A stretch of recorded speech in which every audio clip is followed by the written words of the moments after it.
Bienvenidos, mi nombre es Cecilia Ferrario, soy médica radióloga, especialista en imágenes torácicas y vasculares, y aquí vamos a comenzar con la parte 2 de este video sobre la utilización de material de contraste para el diagnóstico de patología pulmonar. Vamos con otro casito en donde podemos identificar la utilidad que nos brinda el material de contraste en la evaluación de este tipo de patologías, enfermedades en el parénquima de pulmón.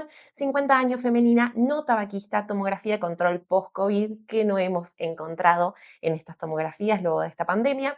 Fíjate que acá tenemos un super zoom a la tomografía de tórax de la paciente, una imagen aquí en donde vemos el corte axial en la ventana de parénquima pulmonar y otra imagen en donde vemos la misma región, pero en ventana de mediastino, ¿sí? Y acá fíjate cómo en ventana de pulmón podemos ver este nódulo pulmonar aparentemente sólido, ahora tenemos que ir a verlo en la ventana de partes blandas o de mediastino, con estos bordes bien definidos, levemente loculados, ¿sí? Pasamos a la ventana de mediastino y realmente aquí se ve una densidad bastante homogénea. Muchas veces lo que querés hacer cuando tenés una región focal un poco más hipodensa es colocar un ROI, una región de interés, a veces se puede, a veces no, dependiendo del tamaño del nódulo. Si eso te da una densidad de menos 30 unidades de Hounsfield para abajo, te habla de que el nódulo pulmonar tiene contenido graso y eso es altamente sugestivo de un amartoma pulmonar, ¿sí? Realmente en este caso había un sector focal de menor densidad, pero no llegaba a ser grasa macroscópica, entonces seguimos evaluando este nódulo y nos preguntamos, ¿tenemos algo más que ofrecerle a esta paciente? Acuérdate que era una paciente asintomática, una tomografía control por un antecedente de infección previa, no tabaquista, paciente de bajo riesgo, un parénquima pulmonar periférico que se ve sano, ¿sí? Eso nos baja la sospecha de que este nódulo pueda ser maligno y fíjate que le administramos contraste. Y en estos casos, la realidad es que en la práctica no se utilizan, vieron que en su momento se puso de moda esto de administrar contraste y hacer adquisiciones secuenciales del nódulo pulmonar para ver las características del realce. Esto realmente no tiene tanta utilidad en la práctica, pero si ustedes tuviesen un nódulo pulmonar con las características que mencionábamos, bien homogéneo, sólido, de bordes definidos, levemente lobulados, esto podría ser un carcinoide típico, ¿no? Este diagnóstico entra dentro de nuestros diagnósticos diferenciales y una de las características morfológicas, tomográficas de este tipo de lesiones es el intenso realce homogéneo luego de la administración de contraste, ¿sí? Esta paciente no le administramos contraste para evaluar el nódulo, le administramos contraste por otra causa, en otra tomografía que se hizo, ya quedó en control de este nódulo pulmonar, pero fíjate cómo cuando comparamos la tomografía sin contraste con la tomografía post contraste, vemos que la lesión tiene un realce homogéneo altamente sugestivo de tumor carcinoide típico. Muchos de estos pacientes se siguen controlando porque esta lesión es muy pequeña. Si existiese intención de resecar esta lesión del paciente, del cirujano, del médico tratante, lo que se puede hacer es un estudio metabólico con DOTATATE, ¿sí? Con galio marcado, que es el estudio específico para hacer un diagnóstico más certero de tumores neuroendocrinos bien diferenciados, ¿no? Dentro de esos, el carcinoide típico. Vamos con otro caso, así que ya sospecha de tumor carcinoide, contraste endovenoso te puede ayudar a hacer el diagnóstico, 70 años masculinos. Esta es una tomografía computada de baja dosis que hacemos en nuestra institución para tamizaje o screening de cáncer de pulmón, ¿sí? Es un estudio de ultra baja dosis, ya sabemos que hoy en día las tomografías en general son de por sí de baja dosis, pero esto que hacemos es súper baja dosis porque son pacientes que si no dejan de fumar y aunque dejen de fumar, de todos modos van a tener que hacerse tomografías seriadas a lo largo del tiempo, entonces queremos bajar la dosis total de radiación que tenga el paciente durante este tamizaje, ¿no? Y es por eso que lo que vas a ver en este tipo de estudios es que el parénquima pulmonar se ve bastante bien de forma aceptable, pero si el estudio está bien hecho con baja dosis, el resto de las estructuras del ATC se va a ver muy mal, ¿sí? Vamos a tener muchos artefactos, precisamente por esta baja radiación, vamos a tener mucho ruido en la imagen y las partes blandas, la región mediastinal, la región de la pared torácica y los cortes superiores de abdomen, así como los cortes inferiores de cuello, se van a ver muy mal y eso está bien, ¿sí? En este caso puntual de este tipo de estudios.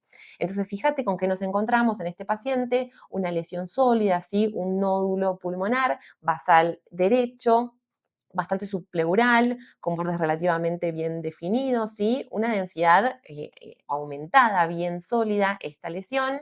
Habría que medirla, obviamente habría que evaluarla en ventana de pulmón. Pero fíjate que seguimos analizando este estudio y nos encontramos con que el paciente no solo tiene esta lesión sólida focal pulmonar, sino que también tiene una lesión paravertebral izquierda. Y acá nosotros ya empezamos a hacer una evaluación de estas dos lesiones. Acordate de en el video anterior cómo habíamos evaluado la lesión del parénquima pulmonar y la lesión pancreática, que eran muy similares morfológicamente y con el realce, y en este caso nos pasa algo distinto, ¿no? Las lesiones no comparten morfología, no comparten localización, una lesión impresiona ser pulmonar, otra impresiona ser mediastinal, la densidad también es distinta, los bordes son distintos. Entonces, acá una de las posibles preguntas que puedan surgir es, ¿esta nueva lesión paravertebral izquierda podrá ser una metástasis de un cáncer de pulmón que tendremos que seguir evaluando o es otro tipo de lesión? Y fíjate que cuando le administramos contraste, lo que decíamos, nos pasa lo inverso que nos pasó con el caso anterior. No solo tenemos morfología distinta, sino que también el realce es diferente, ¿sí? La lesión paravertebral sigue siendo más hipodensa que la lesión pulmonar aún luego de la administración de contraste. Entonces, morfología distinta, realce distinto, vamos a interpretar, puede siempre fallar en medicina, 2 más 2 nunca son 4, pero vamos a interpretar que estas dos lesiones son de etiología distinta, ¿no? De histología distinta, sería más acertado decir. Fíjate que para estar 100% seguros, porque imagínate que cambia mucho la estadificación del paciente, le hicimos un estudio metabólico, un PET-TC con FDG, esto es glucosa marcada, y fíjate la alta captación de este nódulo pulmonar, efectivamente es un cáncer de pulmón que no presentaba este metabolismo aumentado, la lesión paravertebral del lado izquierdo. Esto terminó siendo, como ya te spoileé acá, un cáncer de pulmón con un tumor neurogénico asociado, ¿sí? Nuevamente el contraste salvándonos a la hora de hacer el diagnóstico. Otro caso, un paciente internado en terapia intensiva, mal estado general, fiebre. Esta es la tomografía, en realidad estos son los cortes bajos de una tomografía de abdomen que se había realizado el paciente y fíjense con qué nos encontramos acá, ¿no? ¿Sí? Vamos a volver un poquito, derrame pleural bilateral, esta pérdida de volumen de ambos lóbulos inferiores. Acá hay una pérdida del patrón alveolar normal, ¿sí? De la ventilación de los lóbulos inferiores.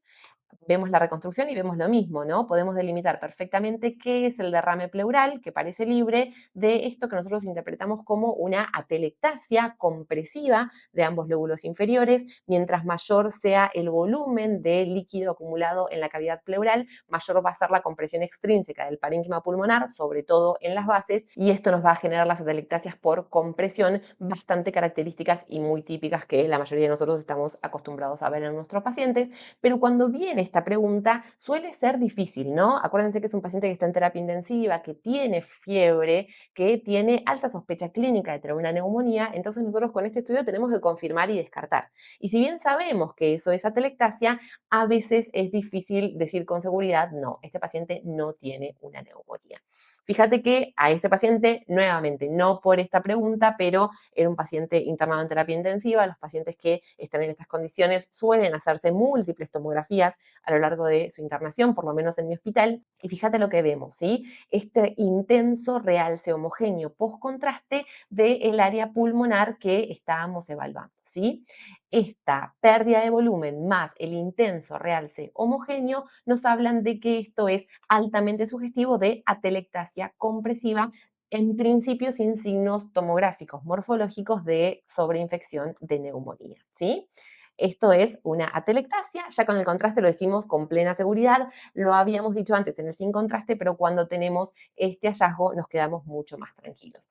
Y acá te comparto un artículo en donde hablan de esto precisamente, ¿no? Del realce diferencial que hay entre la neumonía, los sectores de neumonía en el parénquima pulmonar y los sectores de atelectasia. Fíjate que acá analizaron 55 tomografías, analizaron un realce, una media de realce de estos sectores patológicos y ellos concluyeron con este estudio, que tiene poquitos pacientes, pero muy interesante porque yo no vi muchos de este estilo, que la neumonía tiene un realce aproximado de 60 unidades Hounsfield y que la atelectasia tiene un realce aproximado de 120 unidades Hounsfield, ¿sí? Y esto uno lo puede pensar porque obviamente en la neumonía hay ocupación del espacio alveolar por material purulento, entonces eso obviamente no realza, solo va a realzar el intersticio periférico, mientras que en la atelectasia se pierde el aire dentro de los espacios alveolares, ese intersticio se compacta, digamos, se pone este tejido uno al lado del otro y eso hace que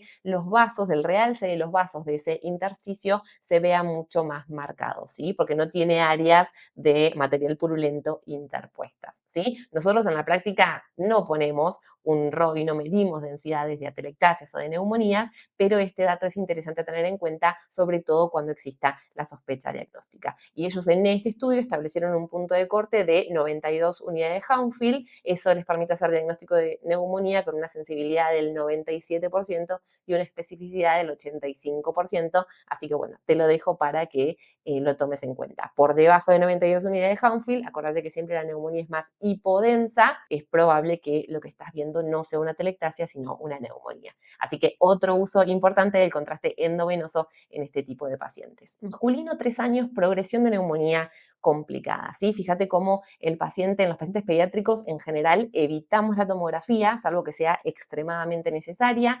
Este tipo de pacientes se siguen en general con radiografía de tórax convencional. Fíjate cómo el paciente estaba al inicio, cuando se decidió realizar internación, y 15 días después, fíjate que ya le habían colocado un tubo de avenamiento pleural, esta neumonía se complicó con un derrame y en estos casos en donde hay una mala respuesta al tratamiento, una mala evolución, ahí sí vamos a optar por la tomografía computada para ver un poco más en detalle qué es lo que está sucediendo con el paciente, ¿sí? Y fíjate lo que vemos, estos son 2 cortes axiales de la tomografía computada del paciente, se va a hacer con anestesia, sabemos que es una neumonía complicada, le vamos a administrar contraste endovenoso, ¿sí? Queremos hacer el mejor estudio diagnóstico para este pacientito, ¿sí? Que ya está pasando por una anestesia o por una sedación, que ya está siendo irradiado, entonces el contraste endovenoso en estos casos, si está disponible, es muy importante, ¿sí? Fíjate que en la ventana de parénquima pulmonar vemos consolidación total de la base pulmonar derecha y cuando vamos a hacer el análisis con la ventana mediastinal o de partes blandas, acá ya podemos empezar a ver con mucho más detalle que no hay solo consolidación del parénquima pulmonar, sino que están pasando muchas cosas, ¿sí? Fíjate cómo vemos aquí más de un sector, fíjate que yo acá en mis tiempos libres pinto tomografías, entonces esto que representamos en verde sería áreas de atelectasia, ¿sí? Fíjate que tiene un intenso realce homogéneo postcontraste, acuérdate que el paciente tiene un derrame pleural, esto es paraneumónico, esto es un empiema, acá ya hay burbujas de aire dentro del líquido con el tubo de avenamiento pleural que se puede ver por acá, pero entonces te decía, tenemos un poco de atelectasia en el parénquima pulmonar, otro sector, sí, fíjate, un poco más hipodenso, que sería esto, lo representado en celeste, estas son áreas de consolidación, o sea que aquí está la neumonía, la ocupación de material purulento del espacio alveolar, pero además tenemos otros sectores, sí, fíjate por aquí, del parénquima pulmonar que ya se ven como áreas focales con densidad líquida. Esto es una neumonía necrotizante, ¿sí? Esta es una de las posibles complicaciones que pueden tener las neumonías, sobre todo bacterianas, no solo en pacientes pediátricos, pero bueno, en este caso lo vimos en este pacientito, ¿sí? Entonces, fíjate cómo el contraste nos permite puntualmente en este corte distinguir 3 áreas focales de parénquima pulmonar con densidad distinta porque corresponden a entidades diferentes, ¿sí? Otro paciente, internación, neumonía de mala evolución, hemóptisis, y por la hemóptisis es que se decide hacer la tomografía con contraste. Fíjate que está en un tiempo arterial, siempre hemóptisis queremos evaluar arterias bronquiales, no te olvides de eso. Este es un caso del doctor Daniel Vargas, que él es un gran radiólogo torácico chileno trabajando en Estados Unidos, y me olvido de decir que es chileno, la gente, nuestros compatriotas de Chile me matan, ¿sí? Y fíjense todo lo que vemos en este hemitórax izquierdo que está altamente patológico gracias a la administración del contraste endovenoso, ¿sí? Acá tenemos un corte axial, una reconstrucción sagital y una reconstrucción coronal. Y ya acá podés estar imaginándote que esto es un realce patológico, ¿sí? Un poco lo que veníamos viendo anteriormente. Acá de nuevo te pinté la tomografía para que podamos ver un poco mejor. Tenemos el derrame pleural loculado que genera compresión extrínseca del parénquima pulmonar, entonces acá vemos el sector de atelectasia con un intenso realce homogéneo postcontraste. Después en este sector, aquí, podemos ver un área más focal, más hipodensa en el parénquima pulmonar. Fíjate que aquí no hay casi realce postcontraste, esto es un área de necrosis y esto que estás viendo acá, este realce focal, muy similar al del pool vascular, corresponde a un pseudoaneurisma de la arteria pulmonar, que es una complicación de algunos procesos patológicos del parénquima, ¿sí? Estos pseudoaneurismas de la arteria pulmonar se dan en arterias pulmonares segmentarias, se produce por una disrupción de las capas externas, adventicia y media, precisamente de estas arterias, y puede ser secundaria a múltiples procesos, infecciones, tuberculosis, que fue el caso de nuestro paciente, y en este caso tiene nombre propio, es el aneurisma de Rasmussen o Rasmussen, trauma, tratamiento médico cuando hay una colocación de catéter de Swan-Ganz, que sabes que va a las arterias pulmonares. Así que esto es muy interesante en un paciente cursando neumonía o algunos de estos eventos, trauma, tratamiento médico con hemóptisis, administrar contraste porque de otra forma este pseudoaneurisma de la arteria pulmonar nunca lo hubiéramos evaluado. Y acá ya vamos terminando. Fíjate, nódulo pulmonar, hallazgo incidental, estuvo estable por 6 meses. Esta es la ventana de parénquima pulmonar, subpleural, chiquitito, sólido, así se ve en la ventana de mediastino, pero la paciente insiste en que se lo quiere sacar, se lo quiere sacar, se lo quiere sacar.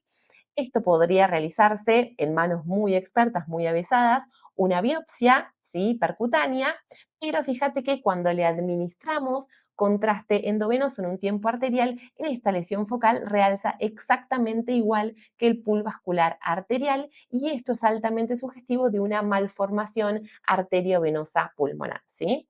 Entonces, el contraste no nos va a servir solo para el diagnóstico, en este caso, sino también para la planificación terapéutica. Imagínate que un radiólogo intervencionista cede a los pedidos de nuestra paciente y va a intentar punzar este nódulo, obviamente puede tener algún tipo de complicación relacionado con el alto flujo de sangre arterial que tiene esta imagen nodular que estábamos evaluando en el parénquima pulmonar, ¿sí? Cuando las malformaciones arteriovenosas tienen más tamaño, el contraste también nos sirve para la planificación terapéutica, ¿sí? Acuérdate que las malformaciones arteriovenosas tienen una vena eferente y una arteria aferente, entonces evaluar las características de estas estructuras vasculares va a servir mucho, sobre todo si hay intención de embolizar esta lesión. El médico hemodinamista, cardiólogo, cirujano que vaya a hacer la embolización endovascular de estas lesiones va a estar muy agradecido si le detallamos un poco la anatomía vascular del parénquima pulmonar. Para hablarte un poquito de la malformación arteriovenosa, como decíamos, son shunts entre arteria y vena pulmonar, pueden ser únicas o múltiples, pueden ser simples o complejas. Las simples tienen una arteria segmentaria aferente, las complejas dos o más arterias y tienen una asociación muy fuerte con la telangiectasia hemorrágica hereditaria. Así que si te piden una angiotomografía de un paciente que tiene este antecedente, ya sabes que es para descartar o confirmar la presencia de malformaciones arteriovenosas pulmonares. Otro casito, y creo que sí, con este ya terminamos, masculino 20 años, tos y cuadro de vía aérea superior. Y fíjate que medio como hallazgo incidental nos encontramos con esta lesión multiquística en la base pulmonar izquierda. Acá vemos el corte axial, la reconstrucción coronal y la reconstrucción sagital. Y esto es una imagen muy típica de, y acá nos surge la duda, ¿esto será una CPAM ex-MAC, que es la malformación congénita de la vía aérea, o será un secuestro pulmonar? Porque sabemos que estas dos patologías congénitas del parénquima pulmonar pueden verse muy parecidas. Entonces, son dos áreas de parénquima pulmonar aberrante que no se comunican con la vía aérea, tienen una morfología muy variable, puede ser multiquística, sólida, pueden verse como áreas de consolidación y la gran diferencia entre estas dos entidades es la irrigación arterial.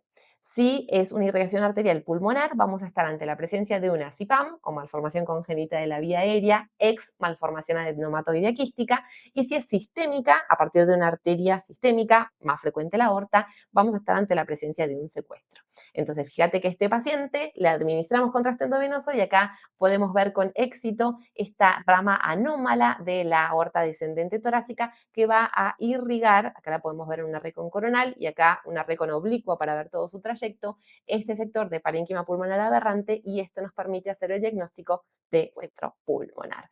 Entonces, para ir redondeando todas estas ideas, ¿cuándo pido contraste endovenoso en TC de tórax? Para patología vascular, esto ya lo sabíamos, para patología mediastinal, para patología que afecta pleura, diafragma o pared torácica, y además, y esto lo sumamos después de ver todos estos casos, en neumonías de lenta o de mala evolución, en el primer estudio de lesiones congénitas, en la caracterización de nódulos pulmonares, sobre todo va a ser muy útil para la evaluación de tumor carcinoide y malformación arteriovenosa, y en el primer estudio y seguimiento de tumores que afecten el parénquima pulmonar. Y acá sí, todos súper contentos con esta nueva información que aprendimos en la práctica, porque como ustedes ya saben, los pacientes son los que más nos enseñan. Gracias por haber llegado hasta acá, espero que te haya servido mucho el video. Si te gustó, no te olvides de darle like, suscribirte y activar la campanita de notificaciones para no perderte los próximos videos. Tenés muchos videos en el canal, si querés seguir aprendiendo, te dejo algunos por acá y obviamente nos vemos en la próxima.